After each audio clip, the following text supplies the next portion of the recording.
ओम नमः शिवाय। जय श्री राम। राधे राधे मित्रों, कैसे हैं आप सभी लोग। आशा करता हूँ हमेशा की तरह आप लोग कुशल मंगल से होंगे, अच्छे से होंगे, स्वस्थ होंगे, दूसरों की सहायता कर रहे होंगे और अपने परिवारजनों मित्रों के साथ खुशी खुशी प्रसन्नचित्त होकर जीवन व्यतीत कर रहे होंगे। ऐसी दुआएं मनोकामना मैं भगवान से आप लोगों के लिए हमेशा से करता हूँ। मैं अंकित आप सभी लोगों का आपके अपने चैनल में हार्दिक स्वागत करता हूँ, अभिनंदन करता हूँ। दोस्तों, आज आपके सामने फिर से प्रस्तुत हूँ। जैसा कि हम लोग जो है महाकुंभ में शिरकत कर रहे हैं, बहुत लोग जा रहे हैं। इस वक्त 144 वर्ष बाद ऐसा मुहूर्त आया है जहां महाकुंभ का आयोजन हो रहा है प्रयागराज में। तो उसी उपलक्ष्य में महाकुंभ के बारे में इस पुस्तक से आपको पढ़ के सुना रहा हूँ। महाकुंभ पर्व, ये गीता प्रेस गोरखपुर से पुस्तक आती है 1300, जिसमें शास्त्रों से प्रमाणित दे के कुंभ के बारे में बातें बताई गई हैं। जो स्कंद पुराण है, पद्म पुराण है, वेद है, भगवत गीता है, तो सभी का पुराण देके श्लोक दिया है। तो मैं विधिवत वही आपको पढ़ के सुना रहा हूँ। तो बहुत ही अच्छी पुस्तक है। अगर आपने वीडियोस नहीं देखी है तो ऑलरेडी मैं आपको बता चुका हूँ कि महाकुंभ की उत्पत्ति कैसे हुई। मतलब कुंभ कहें महाकुंभ कहें एक ही बात है। और वो उसके लिए वीडियो मैं ऑलरेडी बना चुका हूँ, तो जरूर आप चेकआउट करें, उस कथा को सुनिए कि कैसे उसकी उत्पत्ति हुई थी। और दूसरा, मैंने पूर्ण कुंभ और अर्ध कुंभ और पूर्ण कुंभ क्या होता है, दोनों में क्या डिफरेंस है, कब और कहाँ ये लगते हैं, हमारे पास भारत देश में कहाँ कहाँ कब कब लगते हैं, उसकी सारी डिटेल मैंने दी हुई है। आप वीडियो सेक्शन में जाके या प्ले लिस्ट में जाके जरूर चेकआउट करें। ठीक है दोस्तों, तो आज उसी के संदर्भ में आज हम लोग बात करेंगे कि इस महाकुंभ में कब कब स्नान किया जाता है और उसमें जो है दान करने की क्या महिमा है, क्या महत्ता है। तो चलिए बिना देर करते हुए हम लोग स्टार्ट करेंगे। सर्वप्रथम हमेशा की तरह प्रथम पूज्य हमारे पूजनीय वंदनीय श्री गणेश जी का हम आह्वान करेंगे, उसके बाद स्टार्ट करेंगे। तो वक्रतुंड महाकाय सूर्यकोटि समप्रभा निर्विघ्नं कुरु मे देव सर्व कार्येषु सर्वदा। जय श्री गणपति बप्पा मोरया। तुमेव माता च पिता तुमेव, तुमेव बंधु च सखा तुमेव, तुमेव विद्या द्रविणं तुमेव, तुमेव सर्वं मम देव देवो। जय श्री गणपति बप्पा मोरया। चलिए स्टार्ट करते हैं। महाकुंभ पर्व।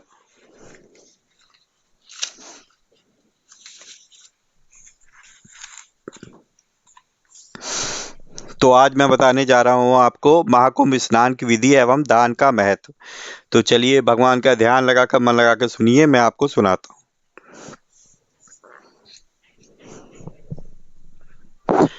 प्रातःकाल उठकर सर्वप्रथम देव स्मरण करना चाहिए। उसके पश्चात शौचादि क्रियाओं से निवृत्त होकर कुंभ पर्व महत्व सूचक श्लोकों का स्मरण करें।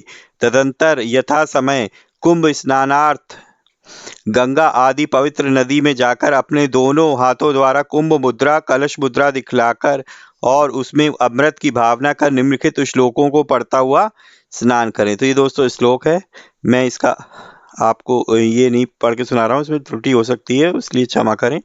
स्नान करने के बाद संध्या तर्पणादि से निवृत्त होकर गणपति पूजन कुंभ कलश स्थापन करें। तदंतर श्रद्धा भक्ति से कुंभ का षोडशोपचार पूर्वक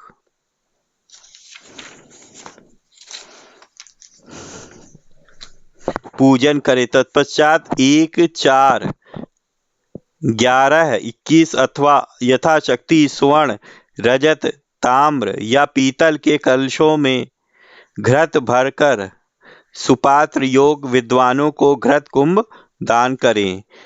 कुंभ पर्व के समय यथा विधि घृत पूर्ण कुंभ कलश का पूजन कर उसे वस्त्र अलंकार आभूषण तथा सुवर्ण खंड सहित सदाचारी विद्वान को देने से सैकड़ों गोदान का फल मिलता है तथा मनुष्य के पितरों की आत्मा संतुष्ट होती है। इसी प्रकार प्रत्येक कुंभ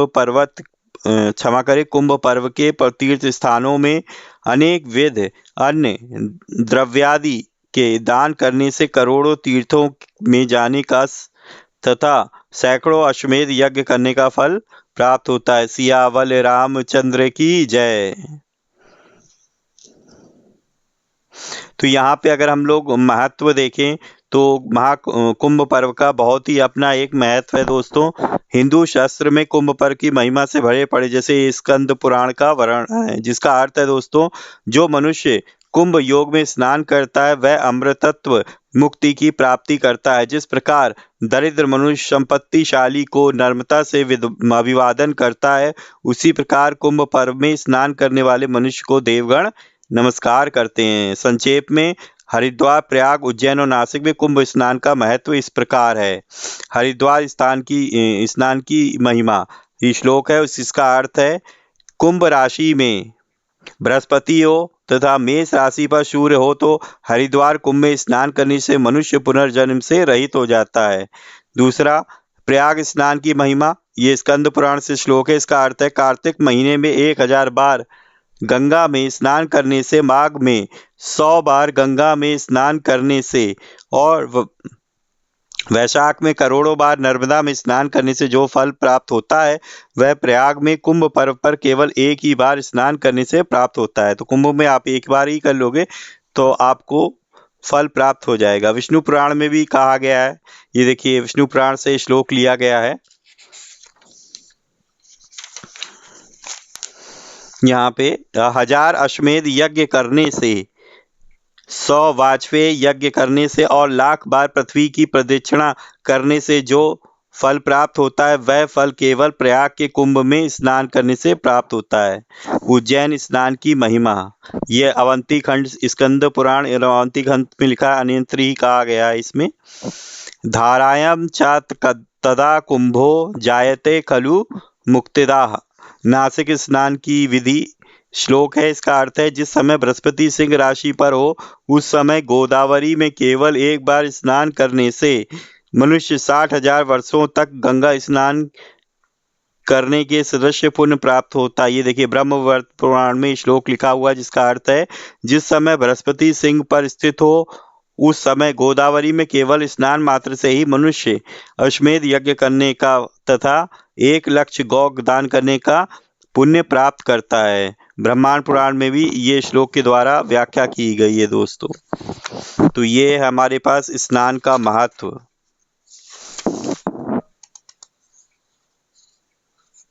ये स्नान के दिन थे दोस्तों।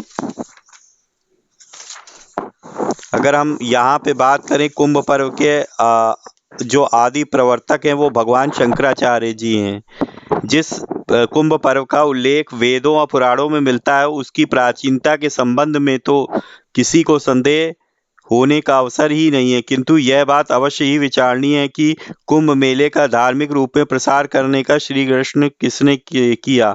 इस विषय में बहुत अन्वेषण करने पर सिद्ध होता है कि कुंभ मेले को प्रवर्तित करने वाले भगवान शंकराचार्य जी हैं। ऐसा प्रतीत होता है कि उन्होंने कुंभ पर्व के प्रचार की व्यवस्था केवल धार्मिक संस्कृति को सुदृढ़ करने के लिए किया था। उन्हीं के आदर्शानुसार आज भी कुंभ पर्व के चारों सुप्रसिद्ध तीर्थों में सभी संप्रदायों के साधु महात्मा गण देश काल परिस्थिति के अनुरूप लोक कल्याण की दृष्टि से धर्म का प्रचार करते हैं, जिससे समस्त मानव समाज का कल्याण होता है।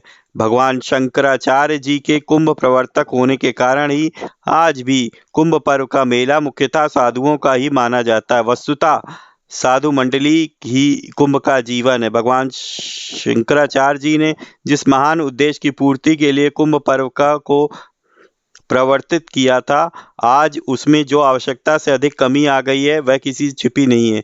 आज प्रत्येक गृहस्थ एवं साधु महात्मा को चाहिए कि पुनः भगवान शंकराचार्य जी के सुउद्देश्य की पूर्ति में मनसा वाचा प्रवृत्त होकर अपना और देश का कल्याण कर कुंभ पर्व के महत्व को सुरक्षित करें।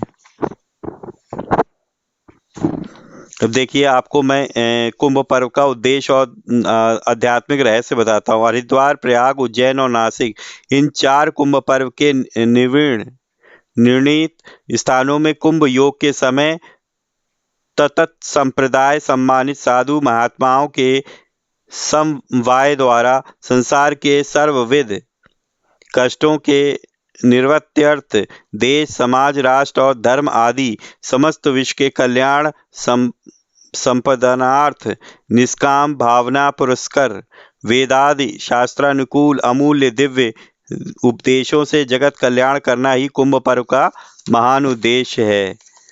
कुंभ पर्व के आध्यात्मिक रहस्य के विषय में विचार करने पर ज्ञात होता है कि जो गृहस्थ मनुष्य पंचाग्नि विद्या को जानते हैं तथा जो वानप्रस्थी सन्यासी या नैष्ठिक नैष्ठिक ब्रह्मचारीगण सांसारिक विषय वासनाओं से विरक्त होकर श्रद्धा पूर्वक तप तथा सत्य पालनादि आचरण करते हैं, वे उत्तरायण मार्ग से अर्थात अर्ची मार्ग से सूर्यलोक होते हुए ब्रह्मलोक जाते हैं। वहां अनेक कल्प तक निवास कर पुनः जिस मार्ग से वे गए थे उसी मार्ग से लौटकर इंद्रादि लोकों में रहते हैं और वे भूलोक में नहीं आते।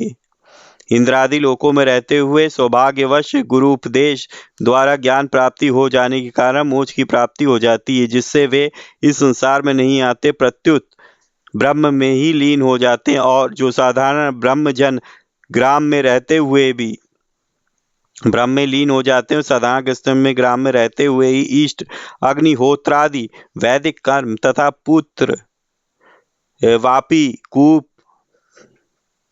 तड़ागादि प्रतिष्ठा तथा दान यज्ञ आदि का आचरण करते हैं। वे दक्षिणायन मार्ग से अर्थात धूम मार्ग से चंद्रलोक जाते हैं। वहां पे पुण्य क्षय पर्यंत निवास कर फिर बादल आदि बनकर इस पृथ्वी पर औसत तृण तथा वनस्पति के रूप में वृष्टि द्वारा पैदा होते हैं। जो मनुष्य पंचाग्नि विद्या आदि से तथा अग्निहोत्र वापी कूप तड़ागादि प्रतिष्ठा दान यज्ञ आदि से वंचित रहते हैं, वे कीट पतंग आदि की योनियों में जाते हैं और बार बार जन्म मरण जन्य क्लेश को भोगते हैं। इस प्रकार मरने के बाद मनुष्यों की उत्तम मध्यम तथा अधम ये तीन गतियां उपदेशों में वर्णित है। जो मनुष्य मरण से पहले ही गुरु उपदेश द्वारा तत्वज्ञान प्राप्त कर लेता उनकी मरने के समय प्राणों के साथ आत्मा पूर्वोक्त मार्गों से किसी भी मार्ग का अनुसरण नहीं करती, अपितु हृदय में ही ब्रह्म में लीन हो जाती है। यह सर्वोत्तम गति ज्ञानियों के लिए उपनिषदों में बतलाई गई है। वस्तुतः पूर्ण कुंभ तथा अर्ध कुंभ पर्व मनाने का रहस्य यह है कि हम लोग इस पर्व पर दूर दूर से अनेक स्थानों से हरिद्वार प्रयाग आदि पवित्र तीर्थों में आकर गंगा स्नान से पवित्र होकर श्रेष्ठ विद्वानों के उपदेश द्वारा ज्ञान प्राप्त करें तथा तप सत्य दान यज्ञ तथा शुभ कर्मों का यथाधिकार यथा रुचि आचरण करें, जिससे मृत्यु के बाद हमें सर्वोत्तम उत्तम या मध्यम गति प्राप्त हो और अधम गति कदापि न मिल सके। सियावल रामचंद्र की जय।